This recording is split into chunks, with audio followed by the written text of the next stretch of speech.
बिस्मिल्लाहिर्रहमानिर्रहीम। अस्सलाम वालेकुम फ्रेंड्स, कैसे हैं आप सब?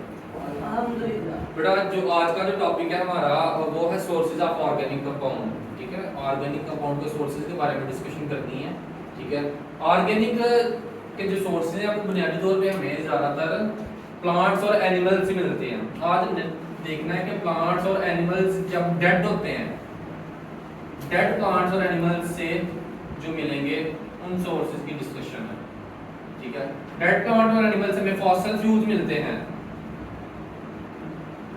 ठीक है, फॉसिल फ्यूल्स तीन किस्म के हैं। ठीक है, फॉसिल फ्यूल या तो कोल की सूरत में हो सकते हैं, फॉसिल फ्यूल या तो पेट्रोलियम की सूरत में हो सकते हैं, या फॉसिल फ्यूल हमारे पास नेचुरल गैस की सूरत में हो सकते हैं।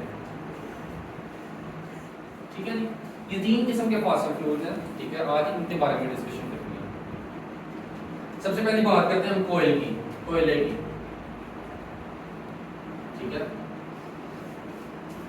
कोयला फॉसिल फ्यूल की पहली शक्ल है। ठीक है, अब देखते हैं कि कोयले की फॉर्मेशन किस तरह और कोयला किस तरह हमें ऑर्गेनिक कंपाउंड प्रोवाइड करता है। ठीक है, गुमान ये किया जाता है कि जब लकड़ियां, ठीक है, जब प्लांट्स डेड हो जाते हैं, मर जाते हैं, ठीक है, मरने के बाद क्या होता है, जब उनके ऊपर आकर मिट्टी की लेयर पड़ती है। ठीक है, let's say this is a plant.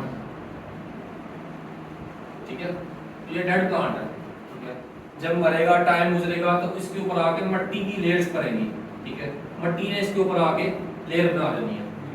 Time गुजरता जाएगा। पहली बात, इसके ऊपर डीकंपोजर्स आएंगे, बैक्टीरिया वगैरह आएंगे, इसको डीकंपोज करने की कोशिश करेंगे। ये इसके ज्यादातर लीव्स को, स्टेम को डीकंपोज कर देंगे, लेकिन जो इसकी वुड होगी, जो बार्क होगी, वो डीकंपोज नहीं होगी। ठीक है, वक्त गुजरेगा, ये मिट्टी की लेयर होगी। मिट्टी की लेयर क्या प्रोवाइड करेगी, इसके ऊपर प्रेशर भी डालेगी और टेम्परेचर भी बढ़ाएगी। और वक्त गुजरा और क्या हुआ, और मिट्टी की लेयर आई, और वक्त गुजरा और मिट्टी की लेयर आई। वक्त गुजरता गया, मिट्टी की लेयर्स आती गई आती गई आती गई। ठीक है, ऑलमोस्ट इसके बारे में जो एस्टिमेट लगाया जाता है वो ये एस्टिमेट लगाया जाता है कि तकरीबन प्लांट से कोल में कन्वर्ट होते होते 500 मिलियन ईयर्स लग जाते हैं। 500 मिलियन ईयर्स, इतने साल अगर एक पौधा जमीन के अंदर दबा रहता है तो तब जाके इसने कोल में कन्वर्ट होना है। जमीन के अंदर दबा रहेगा, जमीन उसके ऊपर प्रेशर लगाएगी, टेम्परेचर बढ़ाएगी। ठीक है, दबा रहेगा, प्रेशर लगाएगी, टेम्परेचर बढ़ाएगी। ठीक है, सो प्लांट को कोयल में कन्वर्ट कर देती है। इस प्रोसेस का नाम है कार्बोनाइजेशन। प्रोसेस का नाम क्या है, कार्बोनाइजेशन, जिसमें प्लांट जो है, डेड प्लांट कन्वर्ट हो रहे हैं इसमें कोल के अंदर। प्रोसेस का नाम है कार्बोनाइजेशन। कार्बोनाइजेशन, ठीक है, प्लांट्स कन्वर्ट हो रहे हैं कोल के अंदर और इसको ऑलमोस्ट 500 मिलियन ईयर लग जाते हैं। ठीक हो गया नहीं, ये फॉर्मेशन होगी। ठीक है, अब डायरेक्ट ऐसा नहीं था कि प्लांट डायरेक्ट कोयले की सबसे आला क्वालिटी में चला जाएगा। ठीक है, आराम आराम आराम आराम से कन्वर्जन शुरू होगी। ठीक है, पहले क्या होगा, ठीक है, ये एक डेड प्लांट है। ठीक है, डेड प्लांट है।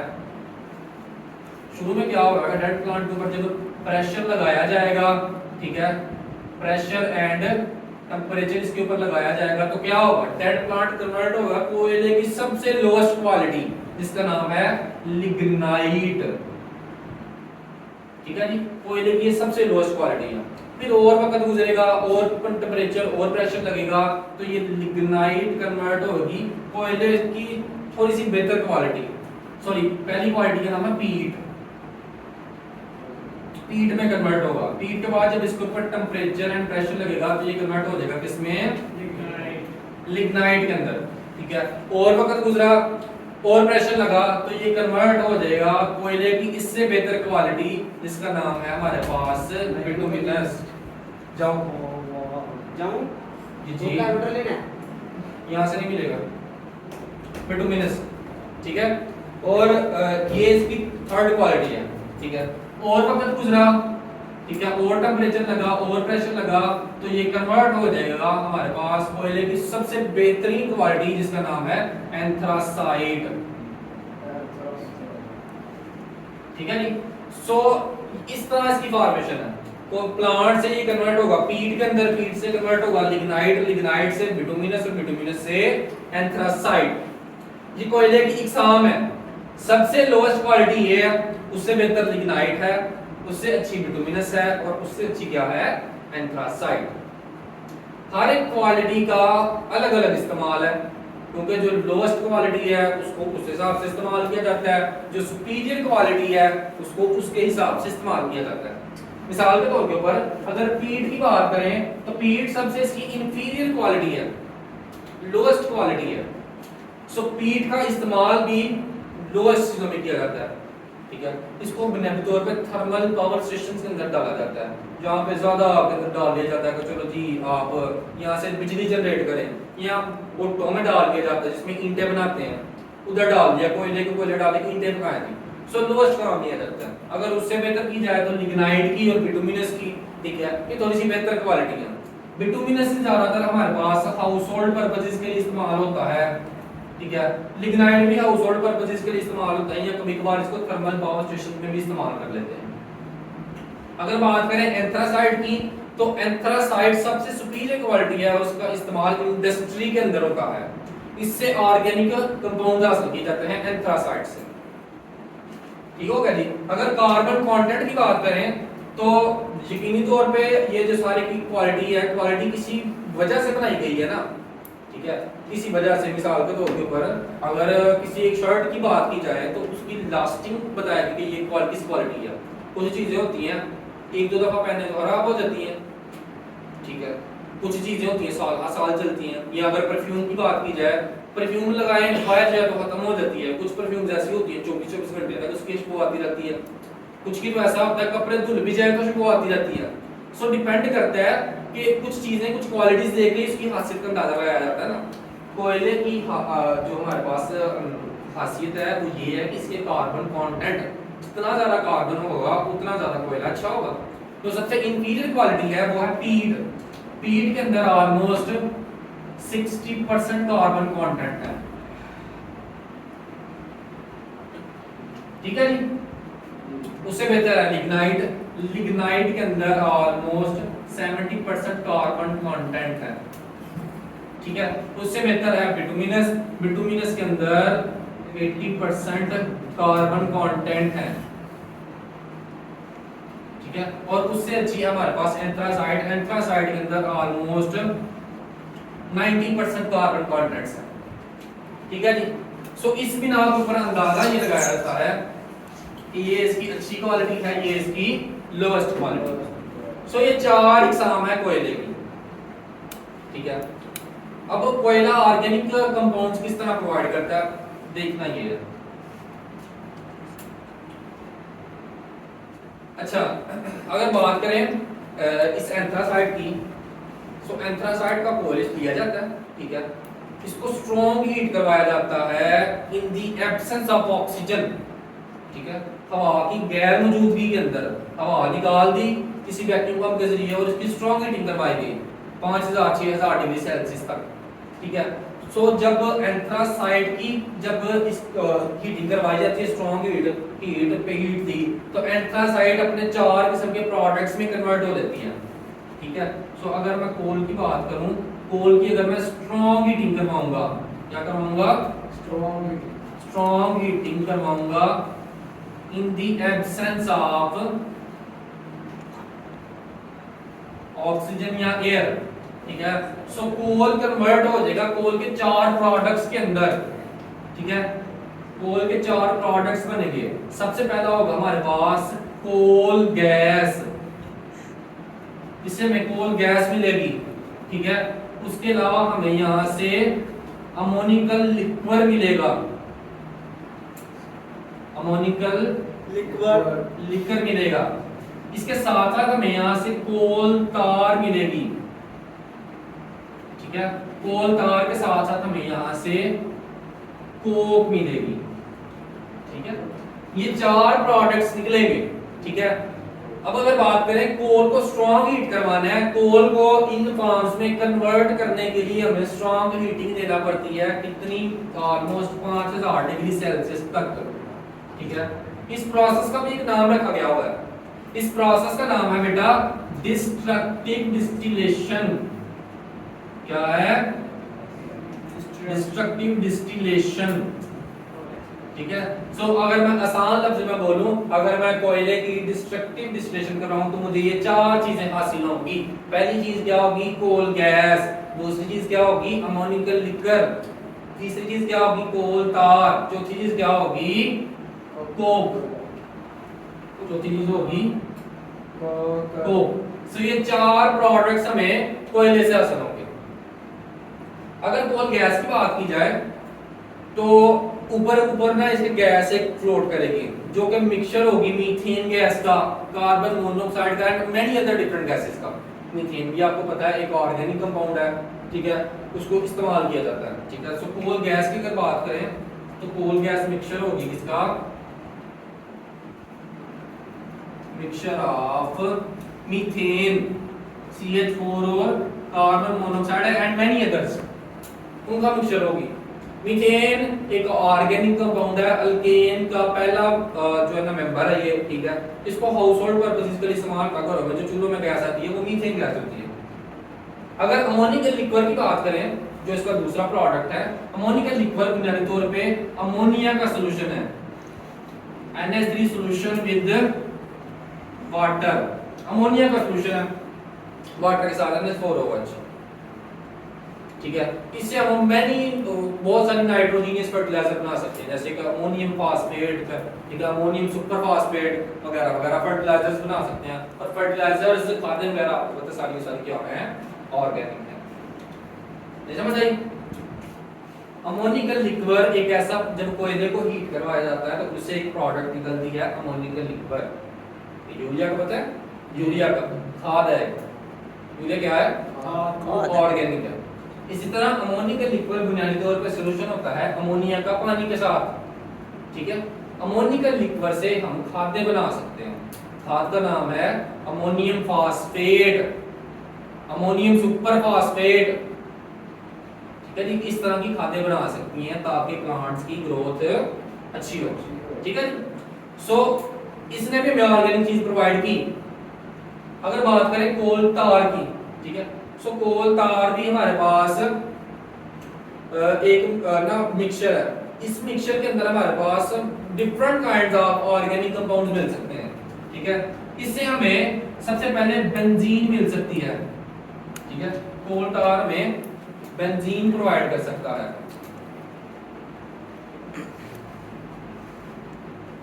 बेंजीन बजाते हुए एक ऑर्गेनिक कंपाउंड है। ठीक है। कोल तार हमें एनिलीन दे सकता है। अगर बेंजीन रिंग के ऊपर एक तरफ NH2 ग्रुप लगा हो तो उसको बोलते हैं एनिलीन। ये हमें एनिलीन दे सकता है जो कि बताते हैं देखो ऑर्गेनिक है। कोल तार से हम टॉलमीन हासिल कर सकते हैं। अगर बेंजीन रिंग के ऊपर एक तरफ में CH3 ग्रुप लगा हो तो उसको बोलते हैं टॉलमीन। ठीक है। बेंजीन से हम फिनोल हासिल कर सकते हैं। ठीक है। फिनोल अगर OH ग्रुप लगा हो तो उसका नाम होता है phenol and many other organic compounds which are obtain from coal tar. ठीक है। अब इनका इस्तेमाल अलग अलग है। ठीक है। हर एक से हम डिफरेंट काइंड्स ऑफ प्रोडक्ट बना सकते हैं। प्लास्टिक बनाने के इस्तेमाल आ सकता है। ठीक है। वार्निशेस बनाने के इस्तेमाल आ सकता है। पेंट्स बनाने के इस्तेमाल आ सकते हैं। ड्रग्स बनाई जा सकती हैं इनसे। ठीक है। ड्रग्स के साथ साथ डाइस बनाई जा सकती है। मतलब कि इनके अपने अलग अलग से इस्तेमाल होता है। ठीक है जी। कोल तार में से जब ये सारे तकरीबन ऑलमोस्ट 200 टाइप्स ऑफ केमिकल्स मिलते हैं इसके अंदर से, 200 टाइप्स ऑफ ऑर्गेनिक कंपाउंड मिलते हैं हमें कोल तार से। जब इन ऑर्गेनिक कंपाउंड्स को निकाल लिया जाता है, ये सारे 200 निकाल लिए, सो कोल तार के पीछे भी एक चीज बचती है जिसका नाम है पिच। इसको बोलते हैं पिच। पिच। ठीक है। ये एक ब्लैकिश कंपाउंड है जो कि रोड्स के ऊपर नहीं डालते लोग को, जिसको बोलते हैं जी। ठीक है। ये वो चीज है जिसको पिच बोलते हैं। सो इसका इस्तेमाल होता है पिच का surfacing of roads, surfacing of roads में इस्तेमाल होता है। सो ये याद रखना इंपॉर्टेंट शॉर्ट क्वेश्चन है। व्हाट इज पिच और इसका इस्तेमाल कहां पे है? सो आपने बताना है कि जब कोल कार में से ये वैल्यूएबल केमिकल्स निकाल दिए जाते हैं, सो जो उसका रेजिड्यू बचता है उसको बोलते हैं पिच। क्या बोलते हैं? पिच। ठीक है, और इसका इस्तेमाल कहाँ में है? Surfacing of roads. ठीक है जी। नेक्स्ट जो चीज है वो है कोक। कोक जी, जो कोक है बुनियादी तौर पे ये कोका कोला ही आप बोलते हैं, कोका कोला को भी कोका कोला इसी मुनासबत से कहा जाता है क्योंकि कोक ब्लैक चीज को बोलते हैं। कोई भी चीज ब्लैक हो, जैसे कि एक कोका कोला है वो भी ब्लैक है, ठीक है, कोला नेक्स्ट है वो भी ब्लैक है, ठीक है, पेप्सी बहरहाल उसको नहीं बोलते लेकिन इसी मुनासबत से इसको बोलते हैं। सो कोक जब ये सारे केमिकल्स निकाल दिए जाते हैं तो उसके अंदर जो ब्लैकिश कंपाउंड बचता है वो है कोक। वो क्या है? कोक। कोक का इस्तेमाल कुछ यूं है कि जमीन के अंदर से पता है मेटल्स निकलते हैं, जमीन के अंदर से सोना निकलता, जमीन के अंदर से कॉपर निकलता, आयरन निकलता, ठीक है, मतलब वो सारे ऐसा नहीं होता कि जमीन के अंदर से लोहा निकल रहा है तो लोहा ऐसी फॉर्म में निकल रहा है, लोहा ही निकल रहा है, बल्कि वो कंपाउंड फॉर्म में, मिनरल फॉर्म में होता है, किसी दूसरे कंपाउंड के साथ मिक्स्ड होता है। क्या होता है? मिक्स्ड होता है। जैसे कि आयरन फॉस्फेट मिल जाएगा, सॉरी आयरन सल्फेट मिल जाएगा FeSO4, उससे आयरन को एक्सट्रैक्ट करना, या कॉपर का कोई और मिल गया, कॉपर की कोई चीज मरकज सा पत्थर मिल गया, अगर आपने जैसे सोना देखा हो, जब सोने की माइनिंग करते हैं तो रेत के अंदर से सोना निकालते हैं, तो सोना तो है किसी के साथ रिएक्ट नहीं करता, ये रिएक्टिव होते हैं, किसी के साथ मिक्स्ड होते हैं, को कंपाउंड बनाया होता है। सो मेन मकसद होता है इनका अलग करना, उस कंपाउंड से इसको क्या करना? अलग करना, ठीक है, मिनरल से उसकी ओर को निकालना, इस प्रोसेस को बोलते हैं मेटलर्जी। क्या बोलते हैं? मेटलर्जी। मेटलर्जी। मेटलर्जी। सो मेटलर्जी बुनियादी तौर पे इन ओर्स की एक्सट्रैक्शन होती है, ठीक है, कोक मेटलर्जिकल ऑपरेशंस में इस्तेमाल होती है for the extractions of different kinds of metals। Iron हो सकता है, कॉपर हो सकता है, जिंक हो सकता है, वगैरह वगैरह, किसी भी मेटल की एक्सट्रैक्शन के लिए बुनियादी तौर पे coke as a reducing agent इस्तेमाल होती है, ठीक है। सो ये इस्तेमाल होती है इन मेटलर्जिकल ऑपरेशन।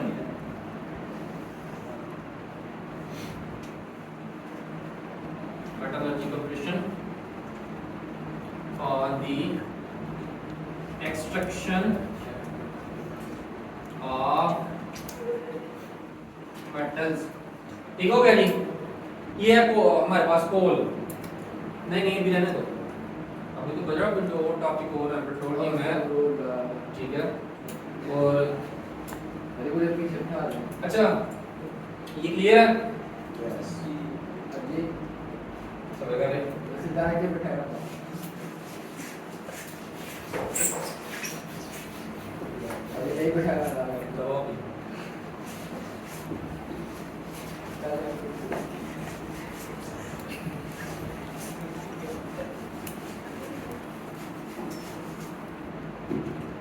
अच्छा, अगली जो टर्म्स है वो हमारी किताब ने तो बिल्कुल थोड़ी सी बयान की हुई है, तो हम बिल्कुल थोड़ा सा बयान करेंगे, ज्यादा नहीं करेंगे। अगली जो है टर्मिनोलॉजी फॉसिल फ्यूल की वो है पेट्रोलियम।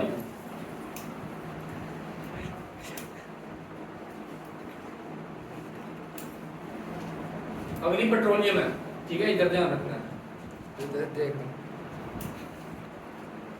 पेट्रोलियम है। अच्छा, अब मुकाबले की बात ये है कि जब इंसान मरते हैं, ठीक है, क्या वो भी कोयले में कन्वर्ट होते हैं? तो कोयले में नहीं कन्वर्ट होते, यकीनी तौर पे हम भी ऑर्गेनिक है, सारी की सारी हमारी बॉडी ऑर्गेनिक है, ठीक है। सो इस ऑर्गेनिक बॉडी की जो ऑर्गेनिक चीजें वो कहाँ पे जा रही हैं? जब हम मरते हैं यकीनी तौर पे बैक्टीरिया डिकम्पोज कर देते हैं, ठीक है, अगर 3-4 साल बाद निकाला जाए तो सिर्फ हड्डियां बचती हैं, तो मांस वगैरह को कोई चीज नहीं बचती, हालांकि ये सारी ऑर्गेनिक है, ये कहाँ पे जा रही है? डिकम्पोजर डिकम्पोज तैयार कर दिया, तो एट द एंड इन्होंने जमीन के अंदर ही जाना होता है। सो कोयले के अलावा जो चीज बनती है ना, ठीक है, जो जितने भी ऑर्गेनिक चीजें वो सारी की सारी कन्वर्ट होती हैं पेट्रोलियम प्रोडक्ट्स के अंदर, ठीक है। ऐसे ही फॉर्मेशन जस्ट लाइक कोल, ठीक है, मिलियंस ऑफ ईयर गुजर जाते हैं, साल हर साल गुजर गए। सो ये इंसानी बॉडी, जानवरों की बॉडीज, ठीक है, लीव्स, ये जितने भी हैं इन्होंने कन्वर्ट हो जाना होता है और ये टूटते रहते हैं, ठीक है, इनकी ब्रेक डाउन होती है। डिकम्पोजर का काम क्या होता है? कॉम्प्लेक्स ऑर्गेनिक मॉलिक्यूल्स को ब्रेक डाउन करना सिंपलर ऑर्गेनिक मॉलिक्यूल्स के अंदर। सो ये ब्रेक डाउन करते हैं, सो कन्वर्ट होते ये सिंपलेस्ट फॉर्म में पहुंच जाते हैं। वो जो सिंपलेस्ट फॉर्म में जब पहुंच जाते हैं ना, तो जमीन के नीचे जाके ना एक ना लेयर बना देते हैं, ठीक है, एक ऑयल की लेयर बन जाती है, ब्लैकिश कलर का ऑयल होता है, वो फुल ब्लैक कलर का ऑयल होता है, ठीक है। वो जो ब्लैकिश ऑयल नीचे से मिलता है, ब्लैक कलर के ऑयल, अगर लेट्स से मैं बोलूं नीचे जमीन के ये बना हुआ है ना, ये ऑयल है। सो इस ऑयल के ऊपर जहां पे ऑयल होगा ना, ऑयल के ऊपर ना गैस भी होगी, जहां पे ऑयल होगा ना उसके ऊपर थोड़ी सी गैस भी होगी, ठीक है। ऊपर लेट्स से ये मैं कहता हूं अर्थ की सरफेस है, ठीक है, ऊपर से वो जो टनल्स लगाई होती हैं, टनल से नीचे से चेक करती हैं कि वगैरह गैस को, ठीक है, अगर गैस हो तो नीचे से सुराख करके पहले गैस निकालते हैं, गैस निकालने के बाद नीचे से ऑयल निकालते हैं, ठीक है। वो जो नीचे से ऑयल निकलता है वो बुनियादी तौर पे है तो पेट्रोलियम की मसनूआत। सो ऐसा नहीं होता कि डायरेक्ट नीचे से पेट्रोल निकल रहा है या डायरेक्ट नीचे से मिट्टी का तेल निकल रहा है, वो सबसे पहले हमें मिलता है ब्लैकिश कंपाउंड की फॉर्म में, ठीक है, जिसका नाम है क्रूड ऑयल, जिसको बोलते हैं क्रूड ऑयल। क्रूड ऑयल, ठीक है। ये थिक ब्लैक लिक्विड होता है, थिक ब्लैक लिक्विड होता है, ब्लैकिश और ब्राउनिश लिक्विड होता है, ठीक है। इसके अंदर से different kinds of petroleum products को एक्सट्रैक्ट किया जाता है, ठीक है जी। ये है क्रूड ऑयल, ठीक है। वो गैस भी जो निकल रही है, जो गैस है ये हमारे पास नेचुरल गैस है, इसको हम नेचुरल गैस बोलते हैं, नेचुरल गैस है, ठीक है। अब ये जो क्रूड ऑयल है, इस क्रूड ऑयल से डिफरेंट फ्रैक्शंस ऑफ पेट्रोलियम हम हासिल करते हैं, ठीक है। क्रूड ऑयल के से हम मिसाल के तौर के ऊपर हम गैसोलीन हासिल करते हैं। सॉरी, इससे पहले तो एक और बात कर लेते हैं। क्रूड ऑयल से जो फ्रैक्शन इसकी हासिल करते हैं, फ्रैक्शन हासिल करने के लिए जो प्रोसेस का नाम है वो है फ्रैक्शनल डिस्टिलेशन। तो क्या है फ्रैक्शनल डिस्टिलेशन? इसको जो डिटेल से बात है ना वो चैप्टर नंबर 8 में की गई हुई है इस पेट्रोलियम के हवाले से। बहरहाल हम इतनी डिटेल से इसकी बात नहीं करेंगे, थोड़ा सा जान लेते हैं कि फ्रैक्शनल डिस्टिलेशन क्या होती है, ठीक है जी।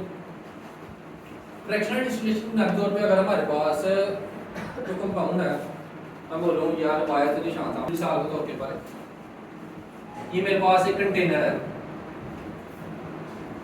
ठीक है, इसके अंदर मेरे पास क्रूड ऑयल है, मैं नीचे से इसको हीट प्रोवाइड कर रहा हूं, ठीक है। जिसका सबसे लो बॉइलिंग पॉइंट होगा ना वो सबसे पहले बाहर निकल जाएगा in the form of vapours. जिसका उससे ज्यादा होगा वो उसके बाद निकलेगा, जिसका उससे ज्यादा होगा वो तीसरे नंबर पे निकलेगा, जिसका सबसे ज्यादा होगा एंड पे निकलेगा बॉइलिंग, ठीक है। इसी बेस के ऊपर इनको सेपरेट आउट कर लेना हीट की बेस के ऊपर। नीचे पहले हीट देनी, पहले लो बॉइलिंग वाला निकला, फिर उससे ज्यादा बॉइलिंग वाला, फिर उससे ज्यादा, फिर इस तरह सेपरेट आउट होते गए in the term of the boiling points. ये सेपरेशन टेक्निक का नाम है फ्रैक्शनल डिस्टिलेशन। इस सेपरेशन टेक्निक का क्या नाम है? Fractional distillation. क्रूड ऑयल की करवाई जाती है फ्रैक्शनल डिस्टिलेशन, हीट प्रोवाइड की जाती है। पहले इसकी सबसे पहली फ्रैक्शन निकलेगी, फिर दूसरी फ्रैक्शन निकलेगी, फिर तीसरी निकलेगी, फिर चौथी एंड सो ऑन निकलती जाएगी, ठीक है। वो जो फ्रैक्शन होगी वो डिफरेंट टाइप्स की होंगी, ठीक है। उसके अंदर से हमें नेचुरल गैस मिल सकती है, ठीक है। उसके अंदर से हमें गैसोलीन मिल सकती है, ठीक है।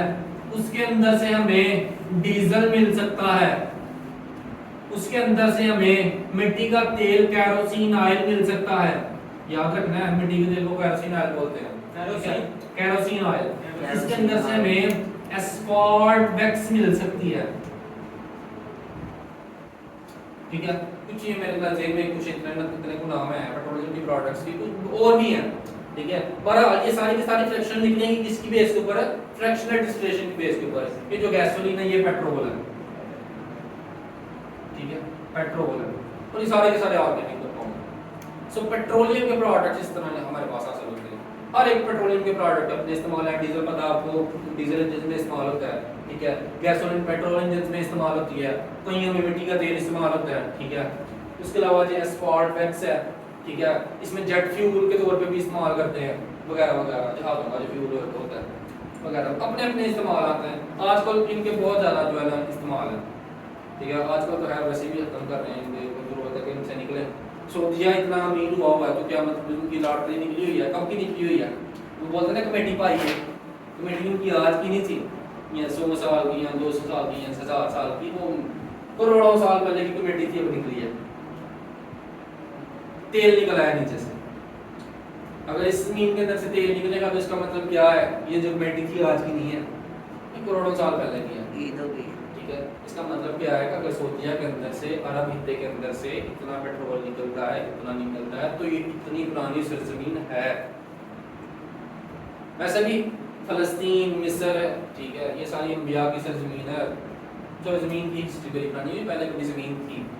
कई चीज़ें तो ऐसी हैं जो कि बाद में वजूद में आई हैं, ठीक है। बाद में वो ज़मीनी हिस्सा बना, पहले वो समंदर की ज़मीन, पहले वो था समंदर, ठीक है, बाद में वो ज़मीनी हिस्सा बने वगैरह वगैरह। बहरहाल ये हमारे पास इसका थोड़ा सा ताल्लुक है।